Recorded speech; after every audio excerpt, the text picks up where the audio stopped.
I don't think it was as tough as people think it is. It was frustrating.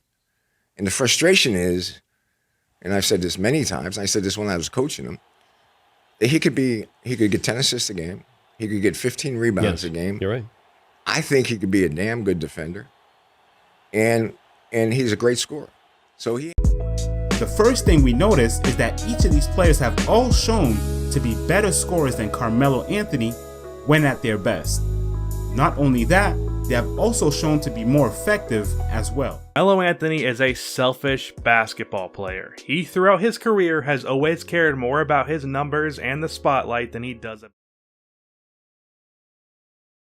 Carmelo Anthony is not only one of the most scrutinized players in today's NBA, but in NBA history. Being a top pick and what is considered one of the best draft classes of all time brought huge expectations, especially since he was coming off a national championship as a freshman. However, lack of success, particularly in the playoffs, and being on the fringe of the league as recently as last season, has the media, former coaches, and former players criticizing him for his play style and attitude.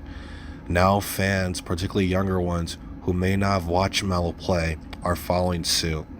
But those same critics fail to acknowledge some of the impressive performances Melo showcased in his prime with the New York Knicks.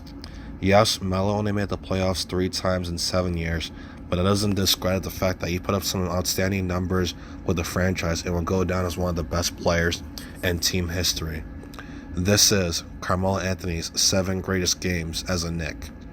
My list is made up of 3 important components.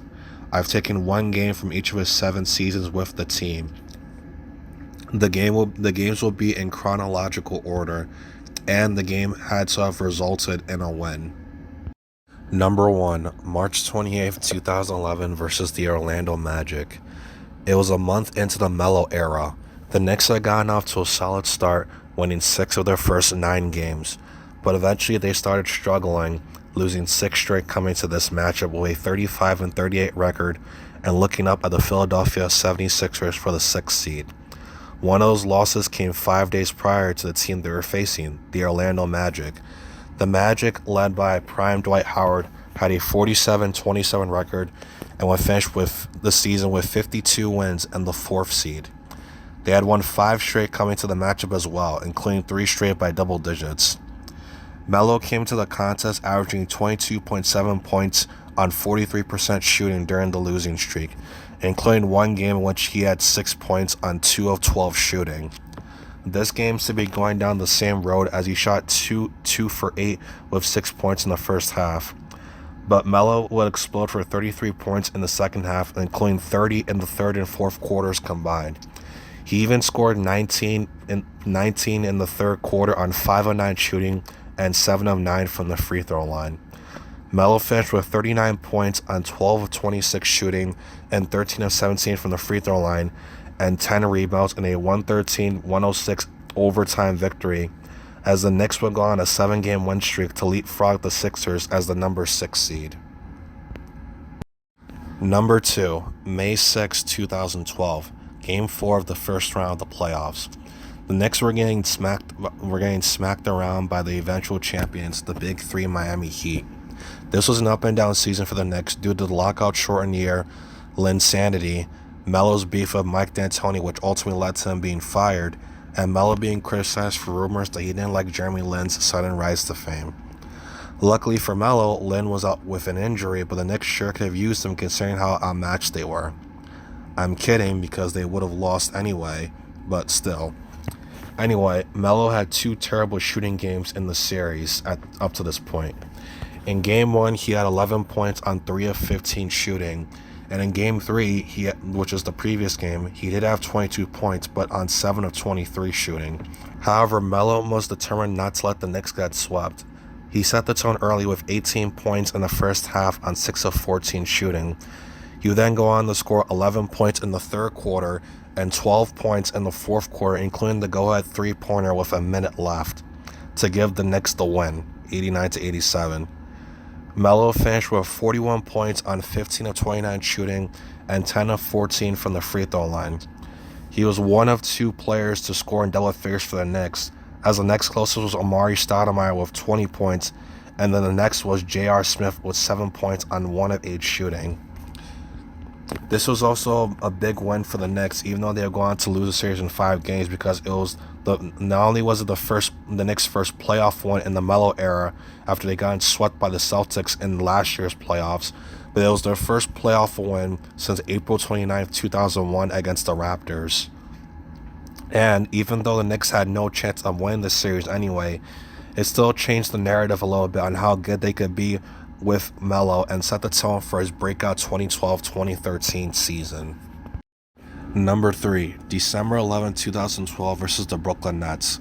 This was the peak of the Melo era, as the Knicks went on to win 54 games and advanced to the second round of the playoffs, and Melo would finish as the NBA's leading scorer, averaging 28.7 points per game, and got an MVP vote to ensure that LeBron wouldn't be the NBA's first ever unanimous MVP. Both teams were off to solid starts to this point. The Knicks were 15-5, while the Nets were 11-8 in their first year in Brooklyn. However, the Knicks lost the first game of the rivalry back on November 26th, but Anthony did have 35 points and 13 rebounds in the first game. Melo would have another big game in this matchup. He scored 14 of his 22 first half points in the second quarter, shooting 5 of 6 from the field, including 3 of 4 from downtown, as the Knicks came back from an early 14-point deficit and trailed by 4 at halftime. Anthony would go on to score 15 of the Knicks' 26 points in the fourth quarter to dig the team out of a 5-point deficit and eke out a 100-97 victory. Anthony finished with 45 points on 15 of 24 shooting, 5 of 7 from downtown, and 10 of 11 from the free throw line, as the Knicks defeated the Nets. Number 4, January 24th, 2014 versus the Charlotte Bobcats. This was a very disappointing year for the Knicks. After 54 wins the previous year, the team would only finish with 39 this year and missed the playoffs by 1 game. Coming to this matchup, the Knicks had lost 5 straight. Melo was getting flack throughout the season for returning to the Knicks and free agency instead of going to the Chicago Bulls to team up with Derrick Rose and Joakim Noah and Carlos Boozer. However, Melo would explode for 20 points in the first quarter and then score another 17 in the second, including a half-court buzzer beater from the logo to give the Knicks a huge lead. Melo will go on to score another 19 points in the third quarter and then 6 more in the fourth to finish with 62 points on 23 of 35 shooting, 6 of 11 from downtown, and 10 of 10 from the free throw line, along with 13 rebounds.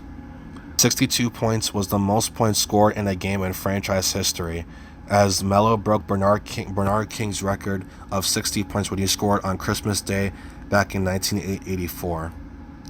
And also, just a little disclaimer about this game. For some reason, Melo gets scrutinized for this because he had 0 assists, and LeBron James had 4 in a similar game, which was also against the Bobcats, which would be a month later, in which he would have 61 points, 7 rebounds, and 4 assists.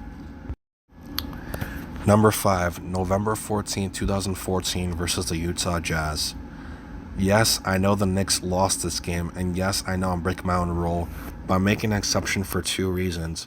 1, this was the worst season in franchise history, and 2, this was a lost season for Melo because he only played 40 games and decided to get knee surgery after the All-Star break because the team was so terrible.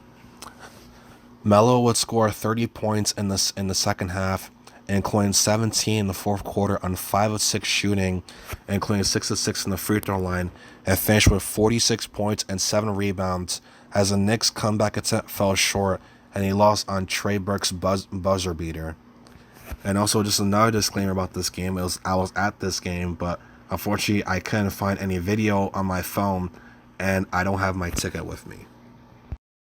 Number 6, December 12, 2015 versus the Portland Trail Blazers.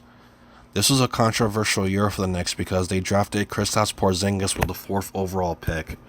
However, Melo was getting criticized by the media and Phil Jackson for his play style. The team was still losing as they would finish with 32 wins, and everyone wanted Derek Fisher fired, which he was eventually, and he would be replaced by interim coach Kurt Rambis. The Knicks had lost 4 straight coming to this matchup, including blowout losses to Utah and Milwaukee.